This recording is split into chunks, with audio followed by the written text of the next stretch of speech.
Tiene la palabra asambleísta Silvia Salgado.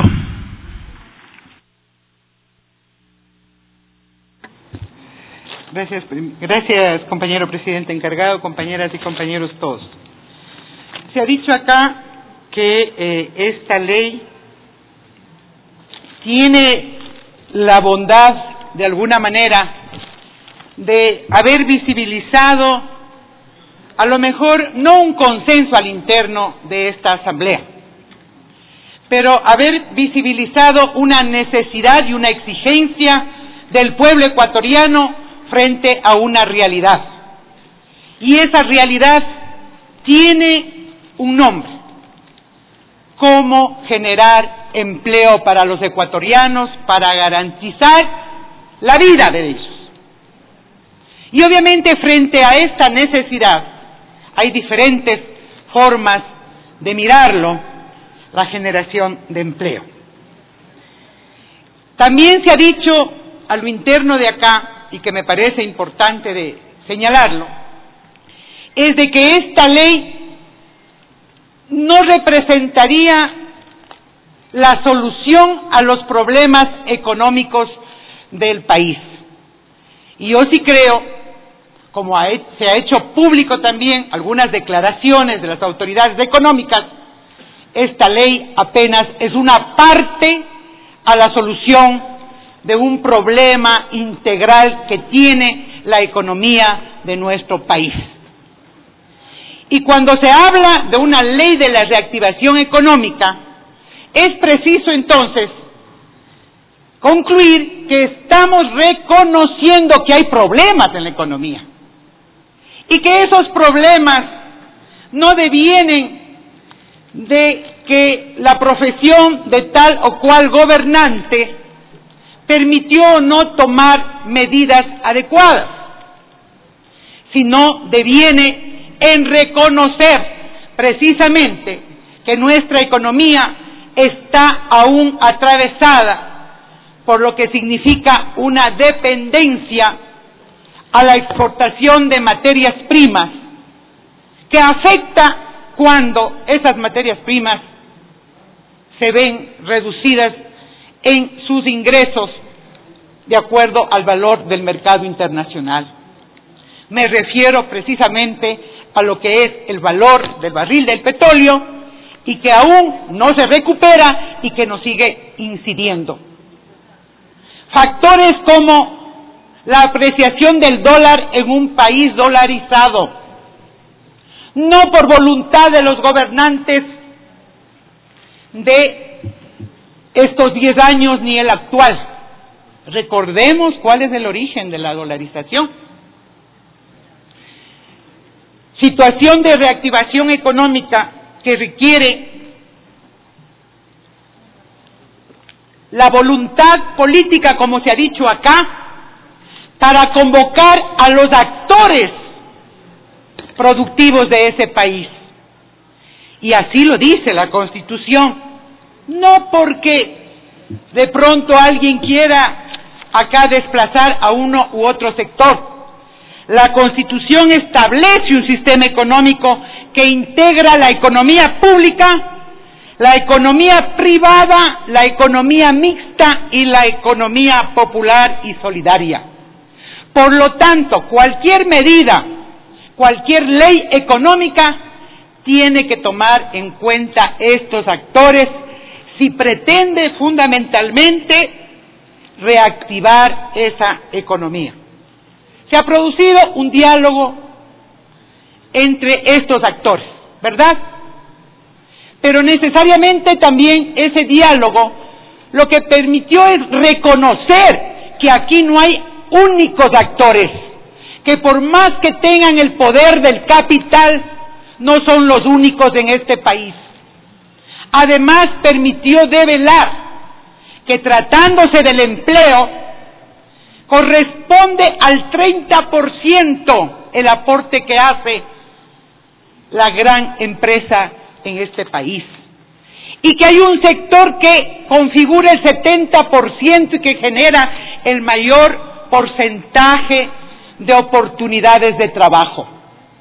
Y permitió también develar que precisamente el sector ese sector de la economía popular y solidaria, de artesanos, de pequeños, de microempresarios, es el sector que ha venido siendo postergado,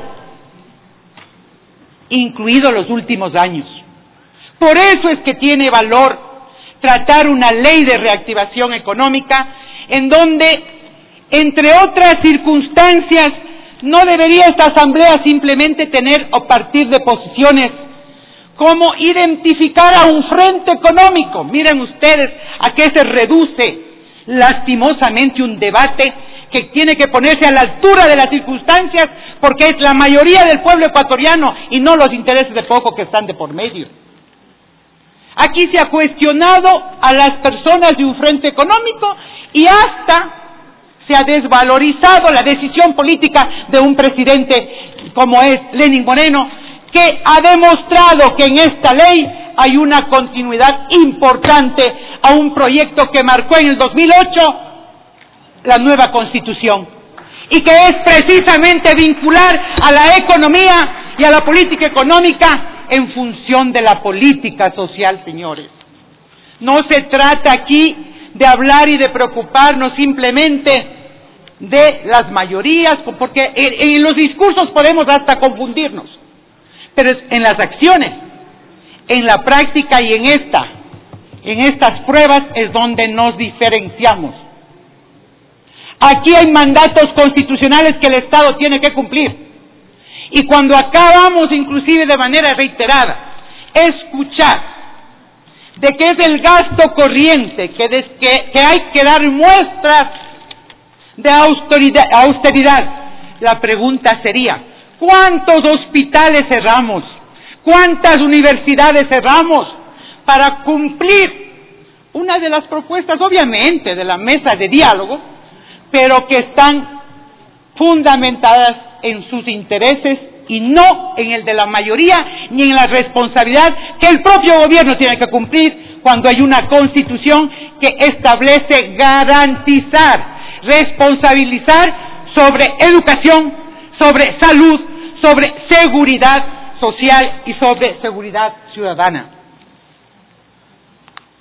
Esta ley cumple fundamentalmente esos objetivos, de que sean los ingresos permanentes a través de esa redistribución del ingreso que constituye la herramienta fundamental, los tributos, el que primero se garantice aquello.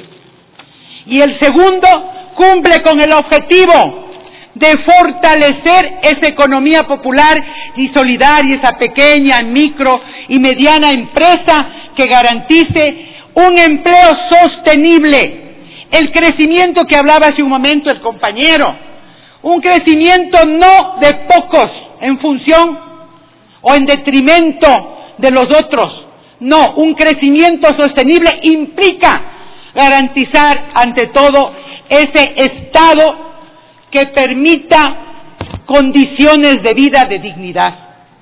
Por eso hay que decirle al país que esta ley, lejos, independientemente quien esté en el frente económico, lo que nosotros tenemos que mirar es que cumpla esa responsabilidad que es precisamente entender que los actores de la economía y los actores productivos no se reducen únicamente a la gran empresa, y que por lo tanto el Estado se ve en la obligación de fortalecer y de potenciar esos actores económicos que representan ese 70% y que generan trabajo. Por eso las medidas de protección que se encuentran acá determinadas. Y no es que simplemente esa economía tiene que cerrar los ojos frente a una realidad que está atravesada por una falta de soberanía monetaria y que necesariamente es el otro gran acuerdo del diálogo, qué hacer para mantener la dolarización. No ha sido posible y no será posible eliminar el impuesto de salidas de capitales porque atenta justamente contra la dolarización. Es necesario entonces avanzar en una economía de sostenibilidad en donde se genere capacidades sociales, en donde se genere capacidades potenciadas a nivel del Estado que le permite enfrentar una realidad que está ahí y que requiere el verdadero pacto tributario, en donde decimos, esto damos. Por eso es que nosotros estamos apoyando inclusive todas las medidas que permiten que el sector empresarial también tenga la posibilidad, por ejemplo, en este nuevo momento que el país y la economía requiere, para que regresen los capitales, inviertan, generen trabajo y el Estado contribuya, obviamente, con medidas tributarias y otras que sean necesarias y que no se inscribe o se reduce a esta ley para que eso suceda. Aquí todos demostramos sentido de patria. Aquí no podemos pedir todo a cambio de nada. Aquí es que el diálogo tiene que ponerse a prueba cuando tengamos la capacidad precisamente de entender que esta propuesta de ley jamás ha traicionado los intereses del pueblo ecuatoriano, como así también lo dicen algunos compañeros. Que esta propuesta jamás se ha visto intervenida por aquellos intereses que no representan precisamente esos objetivos de país. Por eso es que tenemos que pensar en lo que significa cómo enfrentar la competitividad, cómo hacer posible la mayor inversión en la formación técnica y tecnológica que contribuya inclusive, y por qué no, a la gran empresa, para que la innovación vaya cortando cada vez más las brechas de dependencia. Aquí entonces estamos para mirar más allá de las conveniencias políticas por las cuales están atravesadas en este momento la aprobación de esta ley. Aquí no se trata de negociar el apoyo o no a una consulta popular legítima. No confundamos. Aquí se trata de demostrar la responsabilidad frente a un proceso que inició y que no ha perdido la ruta, y que es precisamente cómo enfrentar la pobreza, cómo enfrentar la inequidad, cómo enfrentar la dependencia tecnológica, cómo enfrentar un país que aún le falta desarrollar las plenas capacidades para estar en condiciones, inclusive, de firmar los acuerdos de libre comercio en las mejores condiciones. Esta ley sí protege a la producción nacional. Esta ley sí protege a la mayoría de microempresarios, de pequeños productores. Esta ley sí potencia al Estado desde los gobiernos locales hacia el gobierno central para estar en mejores condiciones. Y sí defiende la dolarización porque es el mecanismo y el gran acuerdo que tenemos en este momento los ecuatorianos para enfrentar de mejor manera los diferentes problemas que tenemos al momento, y que pasa por reconocer y también por corregir la inclusión social en la economía.